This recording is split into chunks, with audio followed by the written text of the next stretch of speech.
we are going to discuss Charles Darwin experiment on plant hormones. And we know that plants are also having hormones like auxins, gibberellins, cytokinins, ethylene, abscisic acid. These are the some plant hormones are present, and those are also be playing a major role in the biological activities occur in the plant body. And here particularly the Charles Darwin along with his son Francis Darwin, they have done an experiment that shows how these hormones are influencing the growth of the plant. They have taken a coleoptile, the seed of the coleoptile they have taken. They have selected a oak seed coleoptile they have taken, and the coleoptile what they have taken itself, they covered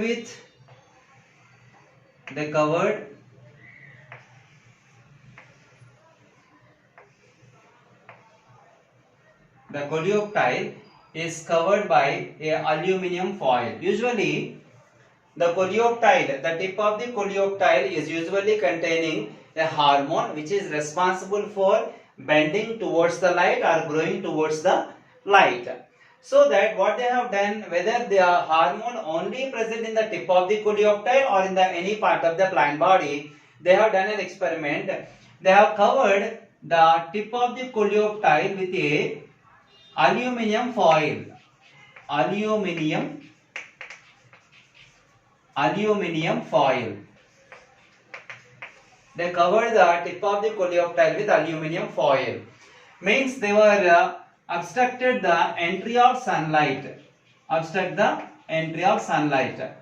Automatically, when the tip of the coleoptile is covered by aluminium foil, whenever it is not receiving the sunlight, it stops growing automatically. The growth of the tip of the coleoptile will be stopped. Then after that they have done some holes they made in the tip of the coleoptile which is covered by aluminium foil. Whenever they made some holes, automatically the sunlight will enter through the holes and can be placed on the tip of the coleoptile. Automatically they have observed that the coleoptile was bended towards the sunlight, where the sunlight is available. This is the bending, the characteristic bending of the coleoptile tip. We can see that after making the holes in the aluminium foil. That's because of the tip of the coleoptile, they containing some hormones which are responsible for the bending towards the sunlight. Actually, the Charles Darwin and his son Francis Darwin, they doesn't know the particular name of the hormone. They called them as a influence. They call them as influence. Means something is there for the characteristic bending towards the sunlight that is also be present in the tip of the coleoptile. On the same experiment, the other people, nothing but the FW Wendt also be done an experiment. FW Wendt also conducted the experiment on the same phenomena, right? And he is also be taking the oak seedlings coleoptile, and instead of covering the coleoptile tip with the aluminium foil, he had cut the aluminium foil, the tip of the coleoptile. They have taken, this is the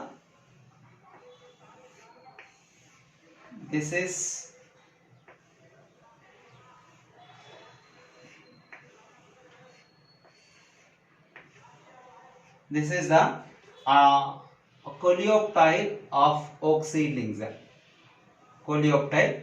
This coleoptile, instead of covering with the aluminium foil, FW Wendt had cut the coleoptile. The tip of the coleoptile had cut. Like that they have cut the coleoptile tip, and what the apical part of the coleoptile placed on the agar jelly. This is what agar jelly. What do you mean by agar jelly? Agar jelly is nothing but is a medium which provided all the nutrients for the growth and development of the plants. So all the nutrients are present in the agar jelly, so that he cut portion of the coleoptile tip has placed on the agar jelly, and he noticed that even after the sunlight is focused on the decapitated coleoptile, it does not show any bending, it does not show any kind of a growth also. So FW went confirmed that there is some chemical substances are present only on the tip of the coleoptile, which is responsible for bending towards the sunlight and growth of the plant also. And after that, he removed the decapitated one, this tip of the coleoptile, and he made all the agar pieces into 4 pieces, agar jelly into 4 pieces, and one of the piece he placed on the decapitated coleoptile,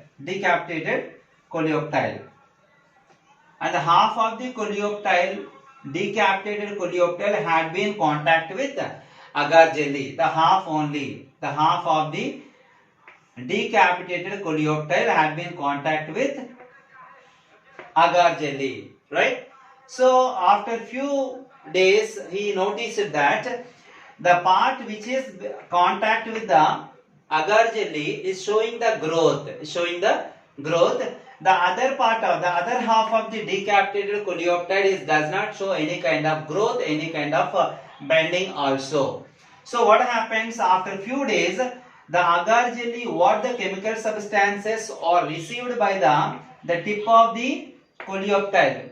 The hormones present in the tip of the coleoptile are transferred to the agar jelly, and the same agar jelly we placed on the decapitated coleoptile, so that this agar jelly containing all hormones are transferred to the decapitated coleoptile, and this part only, the half of the part is showing the growth.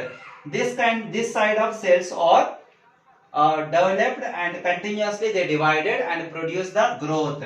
Automatically, whenever this side is growing, the other side which is not had been contact with the agar jelly, it does not show any growth or maybe the less growth. Automatically, this side is bended towards automatically the other side. For example, this is what here we can see that the other side of the decapitated coleoptile, which is having the contact with agar jelly,